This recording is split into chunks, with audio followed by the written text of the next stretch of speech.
wigenda abanza wumve rino sengesho. Data,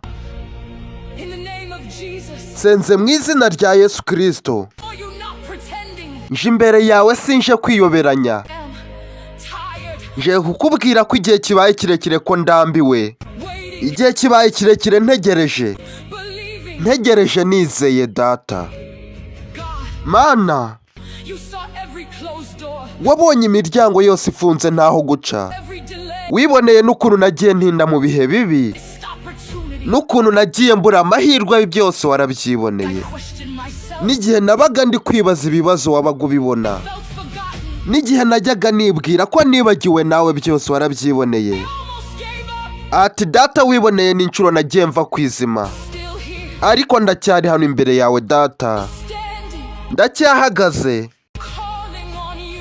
ndacyarimo ndaguhamagara.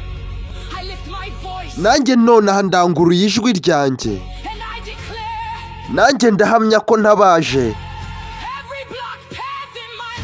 Ati Uwiteka, buri nzira ifunze mu buzima bwanjye ndagusabye yifungure nonaha. Fungura buri rugi rwanjye rwose rufunze, buri mugisha wose watinze urekure nonaha uze data. Ijambo ryawe riravuga riti mu gitabo cy'ibyahishuwe ibice 3 kugeza ku 8, haravuga ngo iyo ufunguye umuryango nta muntu ushobora kuwukinga.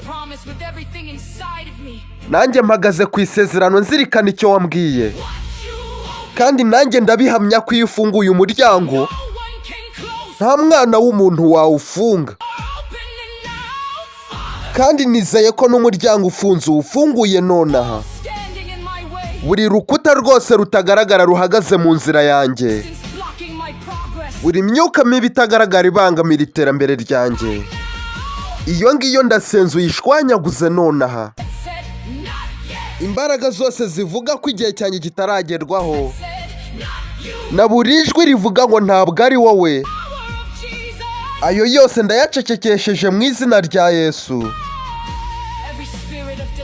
Buri mwuka uteza gutinda ngakerererwa kugerwaho, mvuze nonaha ngo umvire mu nzira. Ntabwo uzongera kungira mu nzira, nta nubwo uzongera gutinza icyangenewe. Irukana nonaha buri ngoyi yose ifashe iterambere ryanjye.